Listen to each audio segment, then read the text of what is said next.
आप सभी भक्तों को राधे राधे, जय श्री कृष्णा।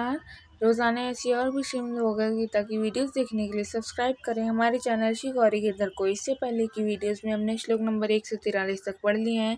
यदि आप उन सभी श्लोकों को पढ़ना चाहते हैं तो आप हमारे चैनल पर जाके उन सभी श्लोकों को पढ़ सकते हैं। चलिए शुरू करते हैं आज की इस वीडियो को। आज की इस वीडियो में हम सभी पढ़ेंगे श्लोक नंबर 44, 45, 46 और 47। श्लोक नंबर 47।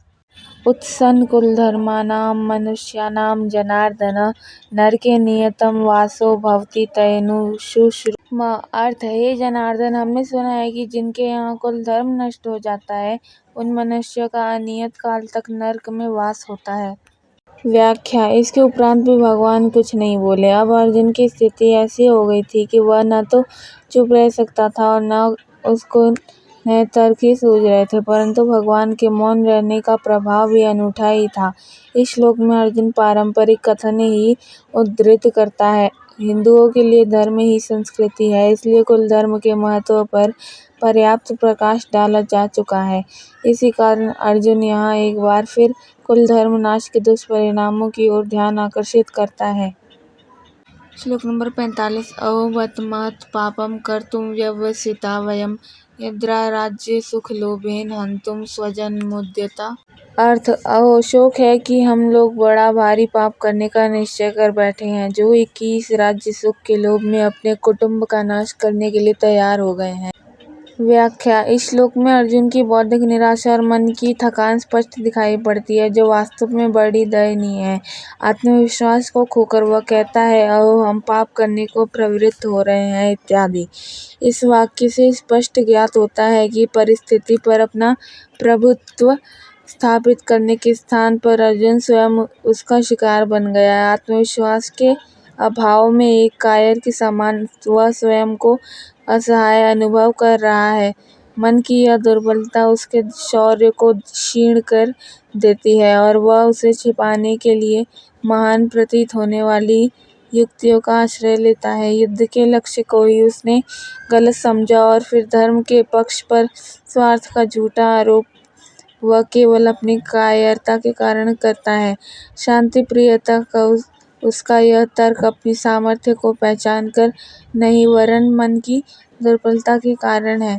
श्लोक नंबर 46। यदि मां प्रतिकारं शस्त्रं शस्त्रपाणयः धार्तराष्ट्रारणे हन्युस्तन्मे क्षेमतरं भवेत्। हिंदी अर्थ। यदि मुझे शास्त्र रहित और प्रतिकार न करने वाले को ये शस्त्रधारी कौरव रण में मारे तो भी वह मेरे लिए कल्याणकारक होगा। व्याख्या। यहाँ अर्जुन अपने अंतिम निर्णय की घोषणा करता है। सब प्रकार से परिस्थिति पर विचार करने पर उसे यही उचित जाना पड़ता है कि रणभूमि में वह किसी प्रकार का प्रतिकार न करे, चाहे कौरव उसे शस्त्र रहित जानकर सैकड़ों बाणों से उसके सुंदर शरीर को हरिण की तरह विद्ध कर दें। यहाँ अर्जुन द्वारा प्रयुक्तम क्षेम विचारणीय है, क्योंकि वह शब्द ही उसका वास्तविक मन स्थिति का परिचायक है। क्षेम और मोक्ष शब्द के अर्थ क्रमशः भौतिक उन्नति और आध्यात्मिक उन्नति है। यद्यपि अर्जुन ने अब तक जो भी तर्क प्रस्तुत किए हैं उनमें आध्यात्मिक संस्कृति के पतन के भय को बड़े परिश्रम से सिद्ध करने का प्रयत्न किया गया था, परंतु क्षेम शब्द से स्पष्ट हो जाता है कि वह वास्तव में शारीरिक सुरक्षा चाहता था, जो युद्ध पलायन में संभव थी। संक्षेप में हम यह कह सकते हैं कि युद्ध में विजय रूपी फल में अत्यंत आसक्ति और उसकी चिंता के कारण अर्जुन आत्मशक्ति खोकर एक उन्माद के मानसिक रोगी के समान विचित्र व्यवहार करने लगता है। श्लोक नंबर 47। यह इस वीडियो का अंतिम श्लोक भी है और यह इस अध्याय का भी अंतिम श्लोक है। इसके बाद से हम अगली वीडियो में अध्याय 2 शुरू करेंगे। संजय उवाच एवं मुक्त्वा अर्जुन संख्ये रथोपस्थ उपाविशत् विसृज्य शशिरं चापं शोकसं विगन्मान सः। अर्थ। संजय ने कहा, रणभूमि संख्ये में शोक से उद्विग्न मन वाला अर्जुन इस प्रकार कहकर बाण सहित धनुष को त्याग कर रथ के पिछले भाग में बैठ गया। व्याख्या। रणभूमि में संजय ने जो कुछ भी देखा उसका वह वर्णन करता है। अपने ही तर्कों से थका और शोक में डूबा हुआ अर्जुन अपने शस्त्र अस्त्रों को फेंककर रथ में बैठ जाता है। गीता के प्रथम अध्याय में अर्जुन को हम इसी स्थिति में छोड़ देते हैं। इस प्रकार श्री कृष्ण अर्जुन संवाद के रूप में ब्रह्म विद्या और योग शास्त्र स्वरूप श्रीमद् भगवद गीता उपनिषद का अर्जुन विषाद योग नामक प्रथम अध्याय समाप्त होता है। प्राचीन काल में शास्त्रीय ग्रंथों की समाप्ति किसी चिन्ह अथवा विशिष्ट संकेत द्वारा सूचित की जाती थी। आधुनिक काल की मुद्रित पुस्तकों में इसकी आवश्यकता नहीं रहती, क्योंकि हम पुस्तक में एक अध्याय की समाप्ति और नए अध्याय को प्रारंभ किया हुआ देख सकते हैं। मुद्रित पुस्तकों में भी इसे अध्यायों के विभिन्न शीर्षकों के द्वारा अंकित किया जाता है। प्राचीन काल में पुस्तकों के अभाव में विद्यार्थी को मौखिक उपदेश दिया जाता था, यानी कि बोलकर उपदेश दिया जाता था। इस प्रकार ग्रंथों के नवीन संस्करण उनके मस्तिष्क के स्मृति पटल पर ही अंकित होते थे।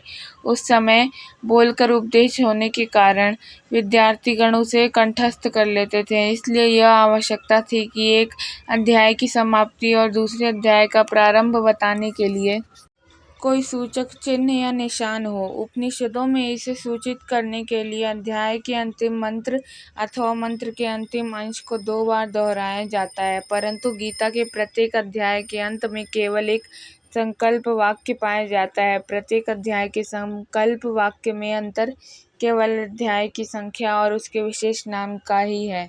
गीता का संकल्प वाक्य अत्यंत सुंदर एवं सारगर्भित शब्दों से पूर्ण है। यह स्वयं ही इस ग्रंथ की विषय वस्तु के संबंध में विस्तृत जानकारी देता है। यहाँ संपूर्ण श्रीमद् भगवद गीता को ही नहीं अपितु उसके प्रत्येक अध्याय को भी उपनिषद की संज्ञा दी गई है।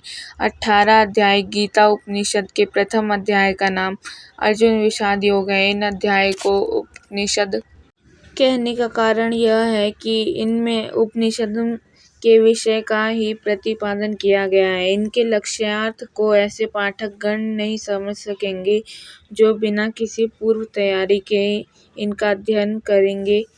सरल प्रतीत होने वाले श्लोकों में छिपे गुणार्थ को समझने के लिए मनन की अत्यंत आवश्यकता होती है। उपनिषद विद्या के समान यहाँ भी गीता के श्लोकों में निहित परमार्थ निधि को पाने के लिए एक कृपालु एवं योग्य गुरु की आवश्यकता है। उपनिषद शब्द का अर्थ है वह विद्या जिसका अध्ययन गुरु के समीप पहुंचकर उसके चरणों के पास अत्यंत नम्र भाव से और निश्चय पूर्वक बैठकर किया जाता है। विश्व के सभी धार्मिक शास्त्र ग्रंथों का विषय एक ही है कि वे सभी हमको यह शिक्षा देते हैं कि इस नित्य परिवर्तनशील जगत के पीछे एक अविनाशी पारमार्थिक सत्य है जो इस जगत का मूल स्वरूप है। इस अद्वैत सत्य को हिंदू धर्म ग्रंथों में ब्रह्म कहा गया है। इसलिए ब्रह्म का ज्ञान तथा उसके अनुभव के लिए साधनों का उपदेश देने वाली विद्या ब्रह्म विद्या कहलाती है। आप सभी भक्तों को राधे राधे, जय श्री कृष्णा। रोजाना ऐसी और भी श्रीमद् भगवद गीता की वीडियोस देखने के लिए सब्सक्राइब करें हमारे चैनल श्री गौरी गिरधर को।